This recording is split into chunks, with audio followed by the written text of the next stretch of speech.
Get better. There isn't any of us that can't get better. So turn on this whole idea of personal development and personal growth. That was what my teacher shared with me that changed my life, starting a few steps from here at that convention. I'm telling you, for things to get better, you got to get better. Don't ask for it to change out there. Ask for you to change here. Don't ask for a more favorable wind. We call that naive. Don't ask for better seed, better soil. This is the only planet you got. Just ask that you can get wiser and stronger and better, be able to take care of your own responsibilities. Get better. Learn how to handle the seasons better. Let's go through them. Some stuff I did on satellite many, many years ago. Let me just review those notes for you on this getting better part. Learn how to handle the seasons of life. Number one, learn how to handle the winters. We're all going to go through some winters. Herbalife's been through a few. Just the winters of the calendar in the last 12 years. How many winters? About 12. But it's not just the winters of the calendar. It's not just the winters of the seasons. There's all kinds of winters. The winter when you can't figure it out. The winter when it all goes wrong. The winter when you have all kinds of hecklers on a telephone call. Right? The winter when you get that first half dozen refunds. The winters of your life. Social winters. Political winters that we're going through around the world. Okay? Economic winters that a lot of people are experiencing these days. Personal winters when your heart is smashed in 1,000 pieces and the nights are unusually long. It is simply called winter time. But here's what you've got to do in your own personal development, your own personal growth, and that is just get better at handling the winters. You can't change the winter. You can't change the seasons, but you can change yourself. You say, well, what can I do about the upcoming winters of my life? The challenges that I know I'm going to face. Here's what you can do. You can get wiser and stronger and better. Just make a list of that trio of words. Wiser, stronger, and better. Go home smarter than you came. Go home with more ideas than you came with. Next, get stronger.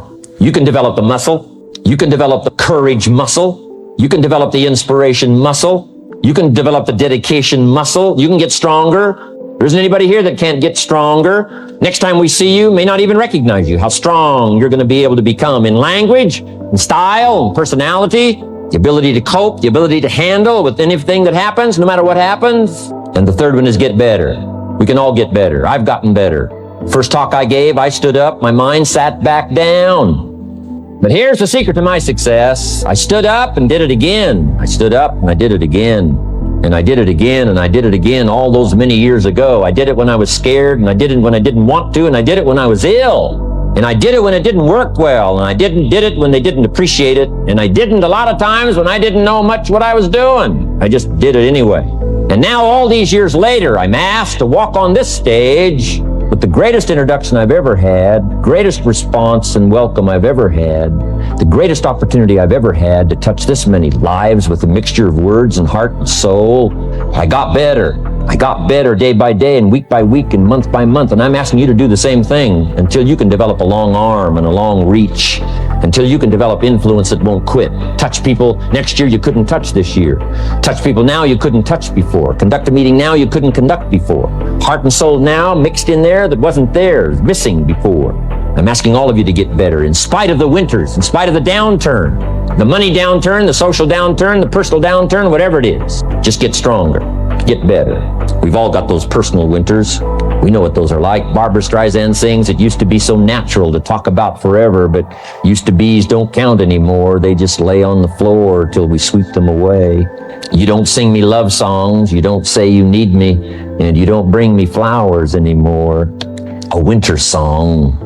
But hey, we're acquainted with all those personal winters, all the rest of it. The key is not to wish for a better winter.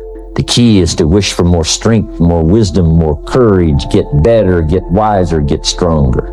Here's number 2. Learn to take advantage of the spring. Spring means opportunity, and we've got a fresh spring going here. It's called a spring like no other. A spring and opportunity like no other for you.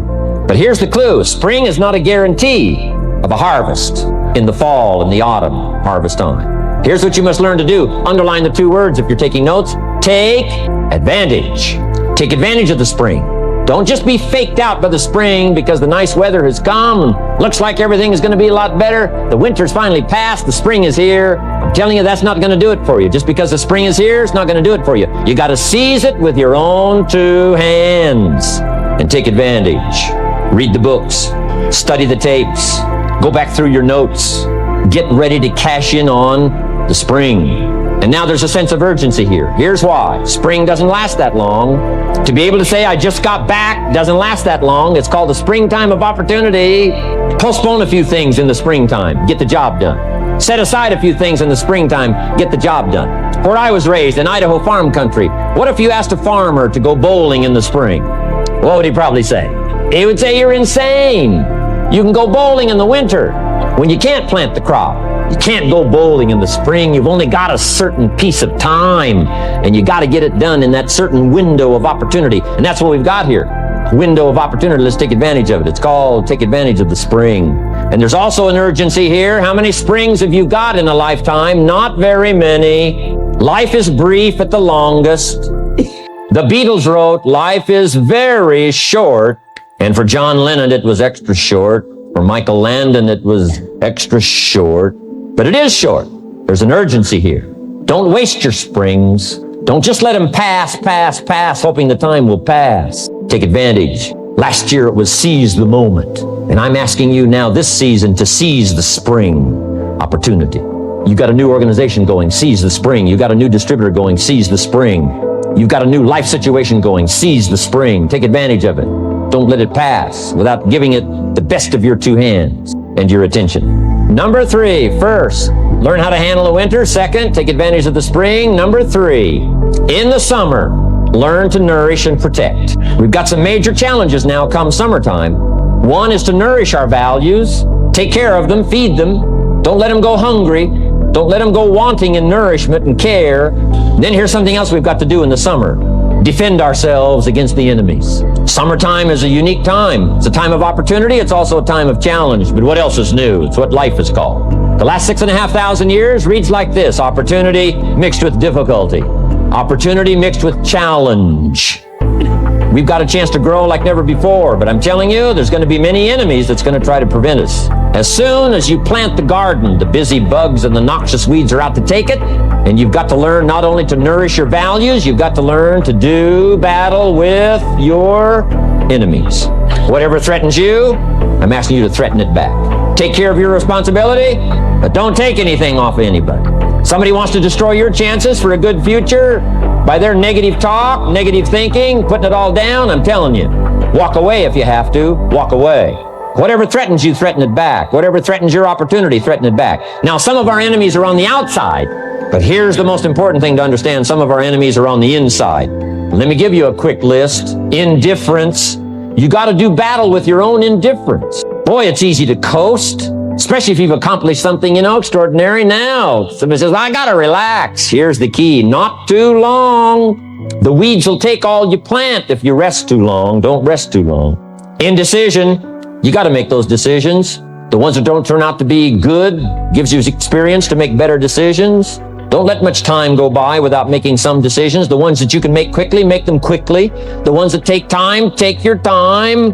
But get those decisions made. Don't let indecision be an enemy, rob you of the future, empty your bank account, leave you with zero in the purse. Don't let that happen. The next one is doubt. Sure, there's doubts on the outside.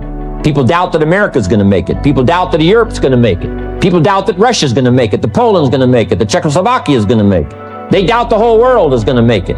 But I'm asking you not to pick up all those doubts. I'm asking you to have some faith, have some courage, believe, drive your doubts into a small corner. Don't let them loose like a mad dog, drive you into a small corner. Don't doubt the future. Don't doubt the possibilities. Don't doubt the extraordinary gifts that your distributors bring to your organization. Don't doubt that. And here's the most important one of all. Don't doubt yourself. If I've got miracle working power to change my life, so do you. If I've got the ability to change, so do you. If I've got the ability to read, so do you. If I can discover, so can you. If I can grow, you can grow.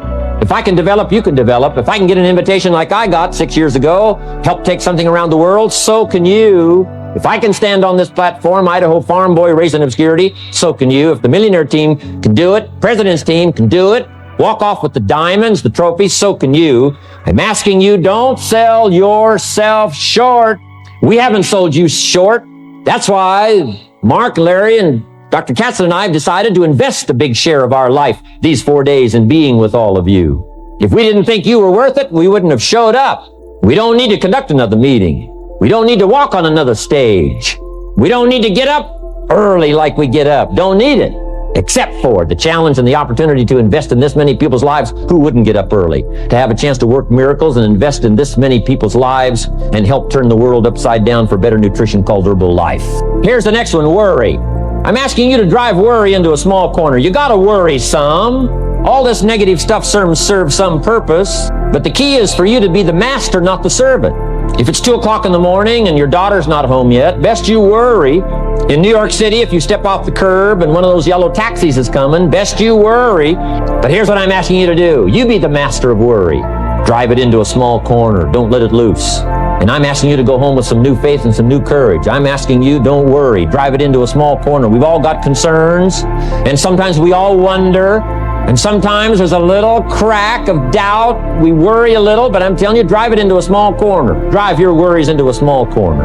I promise you from this platform, the dedication of the executives that you've seen and the president's team members and the people that have walked off with 1 through 10, I'm telling you, we're all dedicated to help this Herbalife future that includes all of you be the most spectacular thing that's happened in the 90s. I promise you not to worry because you're in good hands. You're in good hands. But now what I want you to be able to say, if you give Mark Hughes a telephone call, or if you have a chance to talk to Mark Hughes in person, whatever village you've come from, whatever street you've come from, wherever you've come from, I'd like for you to be able to say sincerely and honestly with all the dedication you possibly can, Mark Hughes, I want you to go to bed at night and sleep like a baby, because where I came from, when I go back and represent Herbalife in that community, I want to reassure you, Mark Hughes, Herbalife in that community is in good hands. I want some of you from Germany, get together, form a little coalition from Germany. After you've gotten out there and gotten your hands into it, and you've had a chance to work and labor for a while, send Mark Hughes a message and say, Mark Hughes, the distributors that have now joined forces in Germany, you can rest easy, Mark Hughes. In Germany, Herbalife is in good hands. And all of the rest of the countries, make that your dedication. Make it personally. Make it collectively as an organization. This incredible opportunity has been dropped in our lap. It's been given to us. We're going to take it to the marketplace, and we're going to take it to the marketplace with good hands, steady hands, growing hands, intelligent hands that can go touch people and get the job done. I'm asking you to commit to that. Herbalife is in good hands. A couple of more enemies of the mind you got to do battle with in the summer. One is pessimism, that tries to get you only to see the negative side. Of course, there's the negative side. Life is part negative. What else is new? If the glass is half empty, it is half empty. You say, well, I've been only taught to see that it's half full. Well, sure, it's half full, but it's also half empty. I mean, can't you handle that? I mean, that's not too difficult. But here's what pessimism would try to get you to do. Believe that it's only half empty. And when pessimism comes to your mind, you've got to educate pessimism, because pessimism is stupid. Pessimism tries to get you to believe that it's only half empty. You got to say, pessimism, you've never been to school. Too dumb and stupid to know. Of course it's half empty, but it's not only half empty. It's also half full. I'm asking you to be in charge. Be in charge of your own mind. Be in charge of your own destiny. Do battle with your enemy in the summertime.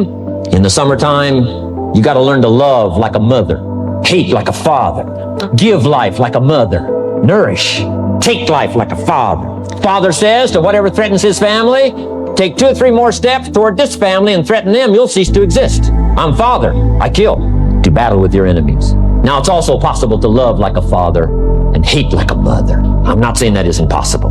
Nothing more dangerous than an angry mother. I saw an article in a magazine a little bit ago up in Canada. It showed a man with some claw marks on his back, had his shirt off, big teeth marks in his neck. This man was out in the woods, had his flash camera, saw a mama bear with a little cub, thought, though, this is cute, took a flash picture. Mama bear takes unkindly to this flash picture, promptly chases the man, catches him, almost kills him before somebody rescued him. So beware, mama bear. Okay? Love like a father, hate like a mother, give life like a mother, take life like a father, or however you want to arrange it, just so You nourish your values, nourish your family, nourish what's valuable for you, nourish your organization, nourish your distributors, nourish your customers, take care of your responsibilities, feed, nourish. But then I'm also asking you to do battle with your enemies. Take sword to your enemies. Whatever's going to destroy those values, take sword to it. If it's worry, take sword to it. If it's threat, threaten back. You got to be like your bloodstream.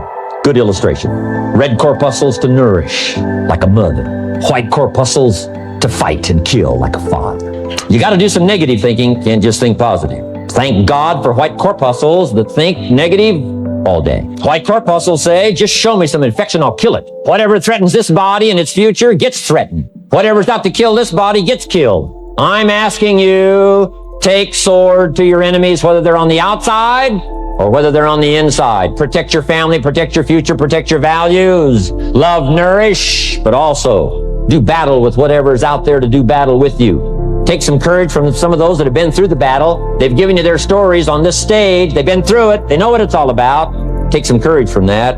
And in the summer, do battle and nourish.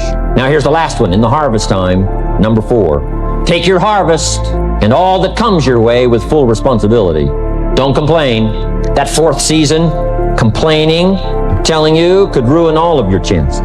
Complaining sometimes starts as an infection. If you don't take care of it, it becomes a disease. Do battle with it. In the harvest time, reap your harvest without complaint. It's your crop, you sowed it. You either made the calls or didn't make the calls. You wrote the letters, you didn't write the letters. You were steady or you weren't steady. You did it or you didn't do it. You put together a good day or you didn't put together a good day. Take responsibility when the harvest time finally comes and say, hey, it's my crop. Got to take responsibility for it. I do not complain. And then here's the next one. Do not apologize if you've done well. We offer no apologies when these winners that walked across this stage here go back to their communities. We offer no apology for making the kind of money they make. Because of the lives they touched and the people that they helped, no telling what would have happened if these people had not touched many people's lives, who touched many people's lives. When you go back to the community, all of you that were winners here, I ask you to go back with no apology because you've done your job well and you've given good hands to everybody you've touched. You deserve all the money. Next, under getting better, I just want to make this list of 4 words. 4 words. First, we talked about getting serious. Second, get smart. Third, get going. Fourth is get better. And here's 4 good words to take home. 1 is absorb. Develop the skill and the ability to absorb everything. Be like a sponge like you've been today. This has been a good, serious group. I appreciate that. You've worked as hard as we have up here on this platform. You've rolled up your sleeve and you've gone to work and you've taken notes, and I appreciate that. Absorb everything you can. Absorb the sights and the sounds and the color. Guess what you're going to want to do? Go back home and invest this experience into other people's lives. And you can't invest it if you haven't got it. So I'm asking you to appreciate the color. I'm asking you to appreciate the auditorium. I'm asking you to appreciate what's going on here. I'm asking you to appreciate each other. Soak this all up. Soak it all up. It's called absorb, absorb, absorb. Then when you get back home, you can give out, give out, give out. And you'll have an extraordinary effect on the people that you reach out and touch. Here's the next one. Develop the ability to respond. That's what got me almost 6 years ago. Mark and Larry made that call. I responded. It touched me. The vision they gave me, the story they gave me, the pictures they painted, and the numbers they gave me, what we could do together, the team we could build, dominate the industry, walk head and shoulders above anything else that's out there, have an extraordinary adventure that's only been given to a few, a chance to walk the summit, got me, touched. Now I'm asking you, however, not only to be touched with the summit numbers, the 400 million, I'm asking you to be touched with the smallest of people's challenges. Don't just be touched with the challenge. I'm asking you to be touched with the problem. Let people's problems get to you. Let people's problems touch your heart this year like never before. Be touched. Let life touch you. Don't let it kill you, but let it touch you. The problems that are out there, people struggling with their economy, struggling with their health, struggling with their future, I'm asking you to let that get around your heart. Let it do something to you. Don't go untouched. Don't go unmoved. When you walk out of here, open yourself up. Don't build up the walls. The same wall that keeps out disappointment keeps out happiness and opportunity. Take the walls down. Let yourself be touched by what's going on out there. Let sad things make you sad, as well as happy things make you happy. Let your heart get touched, and you'll have good hands then to take this product to the marketplace.